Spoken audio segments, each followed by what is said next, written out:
Hi, my name is Ivy Cowles, and today I have the pleasure of introducing Edie Cowles. I first met Edie in freshman year volleyball. Everyone was so nervous and eager to make the team, but Edie carried this calm kindness about her that really set her apart.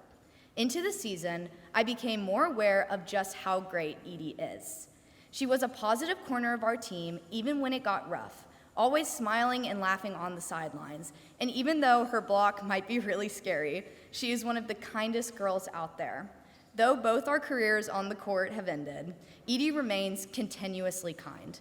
She is someone who will always smile back at you in the hallway, someone who laughs at your jokes and lifts people up when they are down.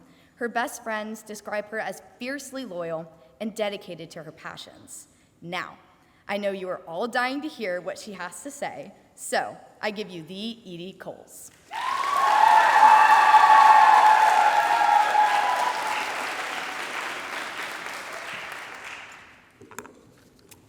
For this speech, I was prompted to talk about what success looks like to me now and how it has changed.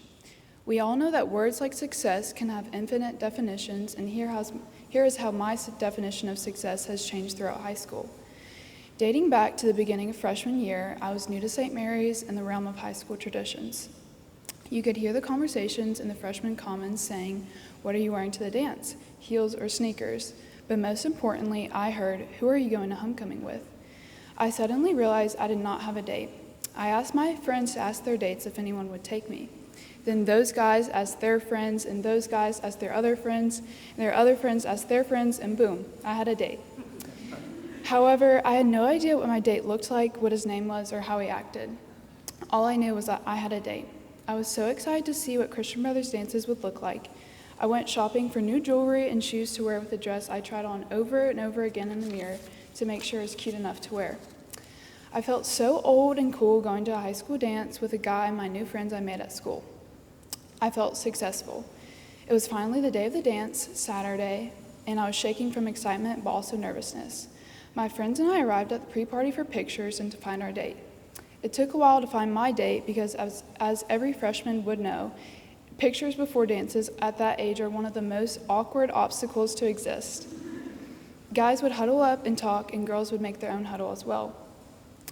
One of my guy friends came up to me and asked, "Have you seen your date?" I shook my head because 1, I hadn't seen him, and 2, I still didn't really know what he looked like in person.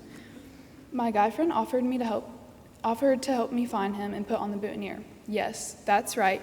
My guy friend put the boutonniere on my own date, and that was that.